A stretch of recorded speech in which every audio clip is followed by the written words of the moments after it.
जय श्री कृष्णा। राधे राधे। माघ महीने का 21वां अध्याय। ब्राह्मण वेद निधि को उनके पुत्र और गंधर्व कन्या की मुक्ति का उपाय बतलाते हुए महर्षि लोमेश ने कहा, वेद निधि, यदि यह पिशाच योनि को प्राप्त गंधर्व बालाएं तथा आग्नेय तथा सात प्रयागराज चलकर विधि पूर्वक माघ मास का स्नान करें, तब माघ मास के अंत में मेरी दृष्टि में इनकी मुक्ति का कोई अन्य मार्ग नहीं है। आप तथा साप की शांति माघ मास में तीर्थ पर जाकर स्नान करने से ही होता है। माघ स्नान के प्रभाव से 7 जन्मों तक के पाप भी नष्ट हो जाते हैं। विभिन्न नदियों तथा तीर्थों में स्नान का महात्म्य बतलाते हुए महर्षि लोमश ने कहा, है विप्र, सरयू, चांडकी, चंद्र भावन, महानदी, सर्गभद्रा, कृष्णा, कावेरी, सरस्वती, ताप्ती, गोदावरी, पयोस्नी, कृष्णवेणिका तथा तुंगभद्रा इत्यादि महानदियों में माघ स्नान करने से स्वर्गलोक प्राप्त होता है। नैमिषारण्य में माघ स्नान करने से विष्णु भगवान का सानिध्य प्राप्त होता है। तीर्थराज पुष्कर में माघ स्नान करने से ब्रह्मा की सामीप्य प्राप्त होता है। माघ मास का स्नान संभा क्षेत्र में करने से रुद्रगण का पद प्राप्त होता है। कुरुक्षेत्र में माघ स्नान करने से इंद्रलोक प्राप्त होता है। देव सरोवर में माघ स्नान करने से योग्य सिद्ध का प्राप्त फल होता है। देविका में स्नान करने से मनुष्य को देवस्य शरीर प्राप्त होता है। माघ स्नान का गोमती में करने से पुण्य जन्म नहीं होता है, मोक्ष प्राप्त हो जाता है। महाकाल, ओंकारेश्वर, अमरेश्वर, नीलकंठ, अबुद्र तथा हेमकुंड में स्नान करने से ऐश्वर्य सहित रुद्रलोक प्राप्त होता है। प्रयागराज में तो माघ मास में मात्र 3 दिन स्नान करने पर ही महापापी भी मुक्ति पा जाते हैं तथा देवलोक में देवताओं के समान सभी गुण प्राप्त करते रहते हैं। हे वेदनीति, एक समय ब्रह्मा जी ने समस्त तीर्थों, व्रतों, दानों, तपों तथा यज्ञों को एक पलड़े में तथा प्रयागराज के माघ स्नान के फल को दूसरे पलड़े में रखकर तोला था। तब माघ स्नान का पलड़ा ही भारी रहा, अतएव इसे सर्वाधिक फलदायी जानना चाहिए। इसके विषय में मुझे एक छोटा सा आख्यान याद आ गया है, मैं तुम्हें सुनाता हूँ, इसे ध्यानपूर्वक सुनो। अत्यंत प्राचीन काल में वृंतात है।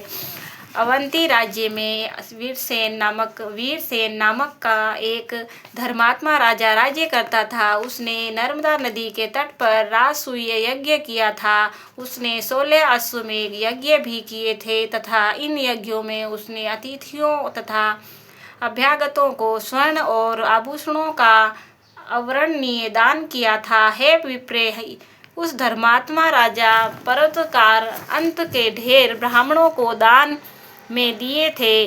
वह दानी और धर्मात्मा राजा भगवान और देवताओं का बड़ा भारी भक्त था तथा वह गौ और स्वर्ण की नित्य दान करने वाला था। राजा वीरसेन के राज्य में ही भद्रक नाम का ब्राह्मण भी रहता था। वह मूर्ख तथा हीन कुलों उत्पन्न और अधर्मी था। अज्ञानी होने के कारण वह कृषि कार्य करने का अपना भरण पोषण करता था, परंतु यह कार्य भी अधिक दिनों तक नहीं कर सका। अब उसने निष्क्रिय और धर्म रहित आचरण को क्षुब्ध होकर परिवारजनों ने उन्हें उस घर से निष्कासित कर दिया था।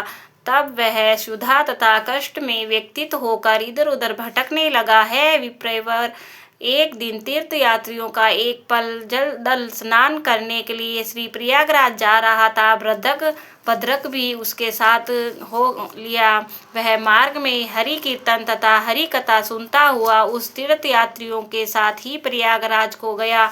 वहां पहुंचकर भद्रक ने माघ की एकादशी से लेकर लगातार 3 दिनों की एक नियम निष्ठा पूर्वक माघ स्नान किया। यही नहीं बल्कि कर्म कार्य कर कुछ द्रव्य भी अर्जित किया और इस द्रव्य में कुछ दान भी किया। प्रयागराज माघ मास में 3 दिन से स्नान से ही उसका हृदय परिवर्तित हो गया। उसने संकल्प किया कि अब मैं आजीवन चोरी, निंदा, द्वेष, ईर्ष्या इत्यादि आप कर्मों को से तुरंत मुक्त होकर इंद्रियों में वशीभूत में रहकर जीवन व्यतीत करूँगा। सत्य और अहिंसा का पालन करते हुए शुभ कर्मों में लीन रहेगा।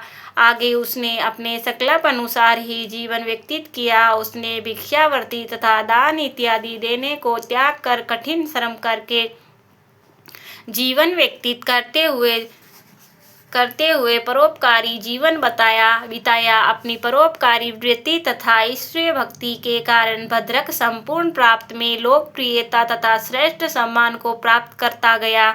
उसने खूब धन ऐश्वर्य तथा यश प्राप्त किया। पृथ्वी पर लंबा और ऐश्वर्य पूर्ण जीवन बिताने के पश्चात देवलोक से राजा वीरसेन तथा भद्रक ने को ही एक ही समय में मृत्यु हो गई। दोनों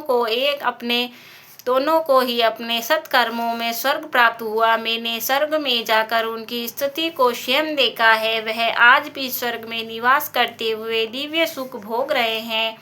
अपने नेत्रों द्वारा देखा हुआ प्रयागराज में माघ स्नान का यह महत्वपूर्ण मैं संपूर्ण रूप से मुख द्वारा वर्णन नहीं कर सकता। हे विप्रेश्वर, इस विषय में तुम अब पिशाचमोचन नामक का एक आख्यान सुनो। प्राचीन काल में दया सागर तथा वेदधूति नामक का वैष्णवों के पिशाचों को मुक्ति प्रदान की थी। इसे ये गंधर्व कन्याएं तथा तुम्हारा पुत्र भी सुने। निश्चय ही इन्हें पिशाच योनि से मुक्ति प्राप्त होगी।